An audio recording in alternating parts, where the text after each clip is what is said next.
السلام علیکم ورحمۃ اللہ وبرکاتہ نحمده ونصلی علی رسولہ الکریم اما بعد فقد قال اللہ تبارک وتعالی اعوذ باللہ من الشیطان الرجیم بسم اللہ الرحمن الرحیم الا تنصروه فقد نصره اللہ اذ اخرجہ الذین کفروا ثانی اثنین اذ ہما فی الغار اذ یقول لصاحبہ لا تحزن ان اللہ معنا۔ معزز سامعین کرام و ناظرین اعظام، آج کی اس مختصر سی مجلس میں آپ حضرات کے سامنے جن شخصیات کے تعلق سے میں بات کرنا چاہتا ہوں یہ وہ نفوس قدسیہ ہیں جن کے تعلق سے کائنات کے رب نے خود ان کے ایمان کی گواہی دی ہے اور یہ فرمایا فَإِنْ آمَنُوا بِمِثْلِ مَا آمَنْتُمْ بِهِ فَقَدِ اهْتَدَوْا۔ اور یہی وہ جماعت ہے جس جماعت کے تعلق سے کائنات کے رب نے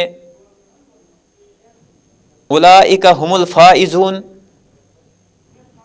یہی وہ جماعت ہے جن کی صداقت، عدالت اور جن کے تقوی، پرہیزگاری، زہد و ورع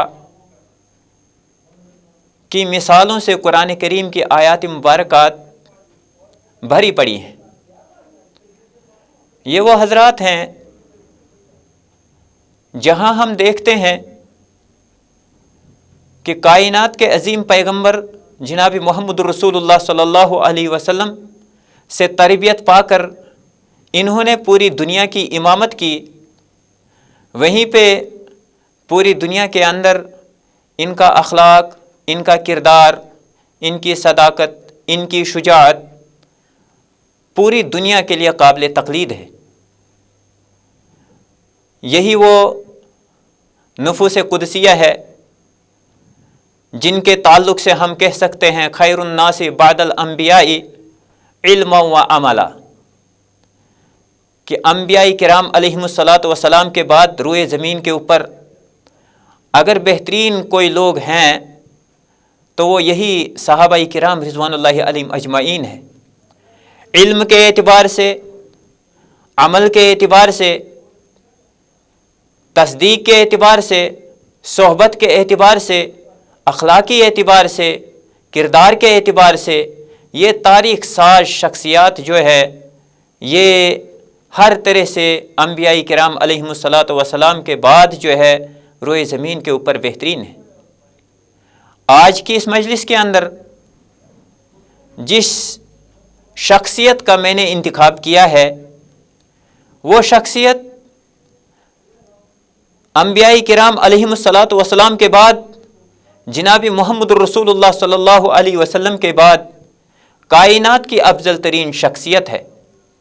یہ وہ شخصیت ہے جس کے تعلق سے قرآن کریم کے اندر اللہ رب ذوالجلال نے ارشاد فرمایا الا تنصروه فقد نصرہ اللہ اذ اخرجہ الذین کفروا ثانی اثنین اذ ہما فی الغار۔ یہ وہ شخصیت ہے جس کے تعلق سے کائنات کے امام محمد رسول اللہ صلی اللہ علیہ وسلم نے ارشاد فرمایا لو وزن ایمان ابی بکر بایمان اہل الارض لرجع بہم، کہ اگر کائنات کے اندر روئے زمین کے اوپر حضرت ابو بکر صدیق رضی اللہ تعالی عنہ کے ایمان کا موازنہ، ایمان کے ساتھ جو ہے دنیا کے لوگوں کا موازنہ، زمین والوں کے ایمان کا موازنہ کیا جائے تو یقینی طور پر ابو بکر صدیق رضی اللہ تعالی عنہ کا ایمان جو ہے وہ بھاری نکلے گا۔ سبحان اللہ۔ ایسی شخصیت جس کے تعلق سے کائنات کے عظیم پیغمبر محمد رسول اللہ صلی اللہ علیہ وسلم نے فرمایا اپنی رفاقت اور اپنے مال کے لحاظ سے مجھ پر سب سے زیادہ جن کے احسانات ہیں وہ ابو بکر صدیق رضی اللہ تعالی عنہ کی شخصیت ہے۔ اگر اللہ کے سوا کسی کو خلیل بناتا تو یقینی طور پر ابو بکر صدیق رضی اللہ تعالی عنہ کو بناتا۔ یہ وہ شخصیت ہے جس شخصیت کے تعلق سے محمد ابن علی رحمہ اللہ نے جب اپنے والد حضرت علی رضی اللہ تعالی عنہ سے سوال کیا کہ کائنات کے اندر رسول اکرم صلی اللہ علیہ وسلم کے بعد سب سے افضل ترین شخصیت کون ہے، تو حضرت علی رضی اللہ تعالی عنہ نے جواب دیا کہ حضرت ابو بکر صدیق رضی اللہ تعالی عنہ۔ فرمایا اس کے بعد، تو جواب دیا کہ حضرت عمر فاروق رضی اللہ تعالی عنہ۔ آئیے جانتے ہیں کہ ابو بکر صدیق رضی اللہ تعالی عنہ کون ہے۔ نام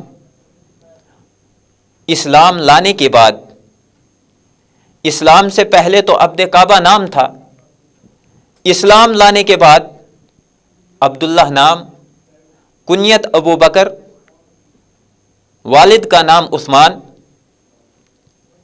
اور قریش کے خاندان بنو تمیم قبیلہ سے۔ تمام غزوات کے اندر نبی کریم صلی اللہ علیہ وسلم کے ساتھ شریک رہے، ہر طرح سے دین کی خدمت میں پیش رہے۔ کوئی بھی ایسا لمحہ، چاہے وہ تنگی کا ہو چاہے وہ خوشحالی کا ہو، یہ نبی کریم صلی اللہ علیہ وسلم سے دور نہیں رہے، بلکہ کائنات کے عظیم پیغمبر محمد رسول اللہ صلی اللہ علیہ وسلم کے ساتھ اپنی جان، اپنا مال لے کر جو ہے ہمیشہ حاضر رہے۔ یہ وہ صدیق ہیں جس نے نبی کریم صلی اللہ علیہ وسلم کی زندگی میں 17 مرتبہ جو ہے نماز کے اندر امامت کی۔ یہ وہ صدیق ہیں، عمر بن عاص رضی اللہ تعالی عنہ نے نبی کریم صلی اللہ علیہ وسلم سے جب پوچھا، اے اللہ کے نبی صلی اللہ علیہ وسلم، سب سے زیادہ محبت جو ہے آپ کو کس سے ہے؟ تو نبی کریم صلی اللہ علیہ وسلم نے فرمایا کہ ابو بکر صدیق رضی اللہ تعالی عنہ۔ اللہ اکبر، وہ شخصیت جس سے کائنات کے امام محمد رسول اللہ صلی اللہ علیہ وسلم سب سے زیادہ محبت کرتے ہو، اس کی عظمت کا کیا کہنا، اس کی شخصیت کا کیا کہنا۔ حضرت ابو بکر صدیق رضی اللہ تعالی عنہ، جب آپ حضرت ابو بکر صدیق رضی اللہ تعالی عنہ کی شجاعت، ان کے ایمان کو دیکھنا چاہے، صدیق لقب ملا ہی اس لیے ہے کہ نبی کریم صلی اللہ علیہ وسلم کی بات، اس کے ارشاد اور اس کے فرمان کی تصدیق بلا چوں چرا کے پہلی فرصت میں کی، خواہ وہ معراج کے تعلق سے ہو، جبکہ مشرکین مکہ لوگوں کا ذہن ڈائیورٹ کرنے کے لیے، اس کو دوسری طرف پھیرنے کے لیے جو ہے بہت سارے پروپیگنڈے کر رہے تھے، لیکن جب صدیق سے کہا گیا کہ محمد صلی اللہ علیہ وسلم کہہ رہے ہیں کہ مجھے معراج کروائی گئی، بلا کسی چوں چرا کے کہا کہ اگر یہ محمد صلی اللہ علیہ وسلم فرماتے ہیں تو یقینی طور پر یہ صحیح ہے۔ ایمان کا کیا تقاضا،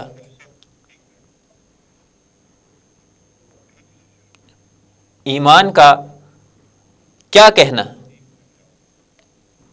آپ کی دعوت عبد الرحمن بن عوف، سعد بن وقاص جیسے اکابرین صحابہ جو ہے آپ کی دعوت سے ایمان لائے، اور جب آپ خلیفہ ہوئے دوسرے دن جو ہے تجارت کی غرض سے نکل رہے بازار کی طرف، عمر فاروق رضی اللہ تعالی عنہ کو ملے، کہا ابو بکر کہاں جا رہے ہو؟ کہا تجارت کی غرض سے جا رہا ہوں۔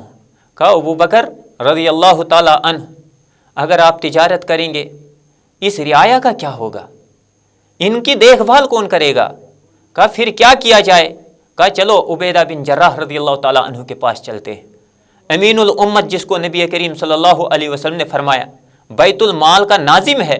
جب ان کے پاس گئے کہا کہ ان کا وظیفہ مقرر کر دیجئے۔ وظیفہ کیسا ہو؟